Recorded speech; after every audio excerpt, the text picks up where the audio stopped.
Are you excited for the Q1 2021 earnings? And today it's pre-earnings Sunday and I just want to go through a couple of key technology mega cap stocks that I will be watching, what my pre-plans are and what my post-plans will be if we see any opportunity. So stick with me on this video, a quick 5-minute recap of what my plans would be.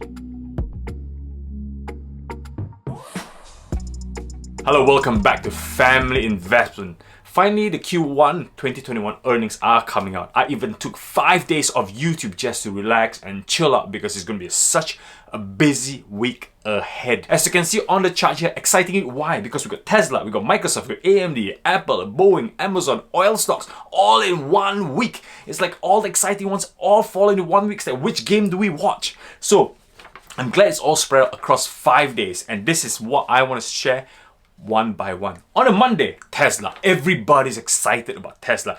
But for me, Tesla already released the Q1 car deliveries and they've marginally beaten it. And now we've got a lot of negativity on the market regarding the brand itself. But it doesn't really matter. For me, I don't think Tesla should be shooting above 900. I know I've set my price target of over $1,000 for Tesla at Q4 or Q1 next year.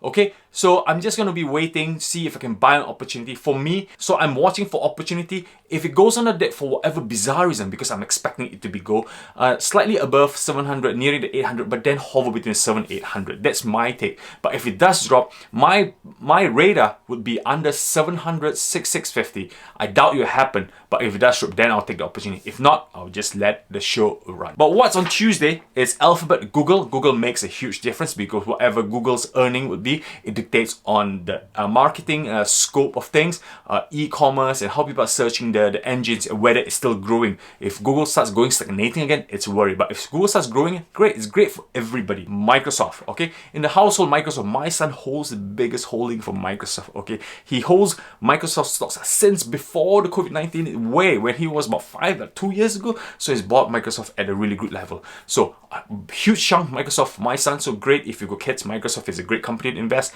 So Microsoft, one of the company, I want to see how much growth, what they're buying, what they're taking over, what mergers will be in place, and also to see the growth in the Azure, how much they're beating AWS or what competition they have in the market. So Microsoft is something I'm watching about the merger and how they grow on Azure. I'm bullish on Microsoft as ever, something that the kids will eventually pay the tuition fees with their stock. Starbucks is only growth I'm watching because it affects McDonald's stocks, because my wife has got retirement funds in with McDonald's.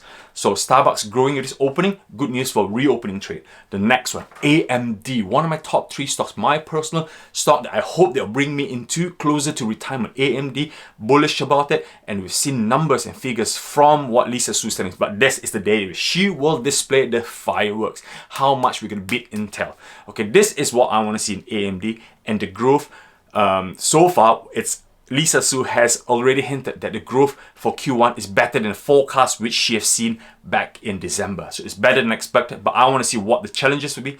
And this is crucial for the roadmap of AMD up to 2025. Next, on Wednesday, another exciting day, huge names, Boeing, Apple, Facebook. So we've got Boeing coming out. So Boeing is one of my biggest recovery stock that I've bought on eToro. And Boeing is really going on the dip, but we want to see Boeing's recovery because Boeing still's got at least a 1.5 to 2 times upside that we have seen on the stock. Boeing has involvement in the opening trade route, buying more planes for smaller airline companies, and also the maintenance, because lots of airplanes have been sitting on the runway for a long time. Maintenance becoming. So that's what I want to hear, if all these airline companies are engaging Boeing in this push for revenue. So also hoping to cover unemployment. That's been a saga recently as well. So hopefully Boeing will show some great recovery numbers. I'm not expecting revenue growth, but I'm expecting recovery data. Apple is great, sitting about 102. That's my buy trigger. If it drops to 110, even better. I'll buy at 110, 108. But Apple, there's a stock that is still on the momentum. Okay, sitting about 130 just now with this great display, a showcase of products and also 5G and this augmented reality. But what I want to really see with Apple is their subscription economy. Okay, Apple One, is it Apple One? Apple All-in-One, the subscription of $30 a month that includes TV subscription, TV, video games, magazine, everything. All in one. So I want to see that growth in there. And also, any news about the Apple car, any news about potential merger for VR glasses. That's what I want to hear. I hope Mr. Tim Cook himself show us a bit hint of light. Again, I hold Apple. My daughter holds Apple instead of Apple, so it's one of those university gate entry money. If Apple grows, boom, you know, I can rest assured that she will be going to good university. You know, it's financially funded. We don't have to rely on anybody. And my wife owns Apple as well. So that's great. Facebook is one of the FANG stocks that's not really grown 10 times yet. Facebook has so much sprout growth potential, but Facebook will affect the other advertising agency like Pinterest, Snap has released, Twitter, everything else. So we want to see whether the growth on online commerce, online marketing. So that's key. Thursday, Amazon Skyworks. Amazon will be kicking off for all the e-commerce society, e-commerce, to see if the COVID-19 recovery has impacted e-commerce revenue.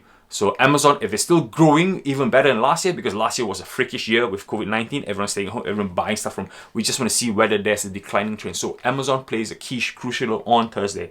And finally, Friday, we've got big ExxonMobil and Chevron. I have some recovery plays in oil for Chevron, ExxonMobil. So Shell and BP has announced last week before the close that they are looking at profits, okay? They're looking at profits ground and making profits. So we're going to see whether American counterparts are the same, making profits from oil above $60 per barrel. This is key, this is crucial for recovery, and also the oil price, because I'm also there betting, yes, like a gambling man, betting for oil recovery, because I want the yield to go up. So I'm in XLE OIH. We have released a episode previously about my bullish stance on oil for the short duration of 2021. So that two earnings will be a big deal to see how much consumption, how much data, how much exploration will be involved in this two oil company. That's me for the week. It's huge for my portfolio, it's huge for my YouTube, it's huge for my investment, it's huge for my swing, huge for my kids' future funds as well. So this is me. Next week will be a big one. So stick with me. It will be daily news, daily videos of what's going to be happening. I'm fully recharged out from the rest of the week this week, and now I'm moving, propelling forward. So excited to see. I am keeping my eyes closed on Twitter, news, data, the stock market to see what will be the real deal. This is me. Thank you. I've taken a lot of your time. Have a good weekend, and hopefully to see you tomorrow. I hope you enjoyed that video. Please like this video and subscribe to the channel. Please press the bell button. Ding dong. Finally, watch the recent video up here.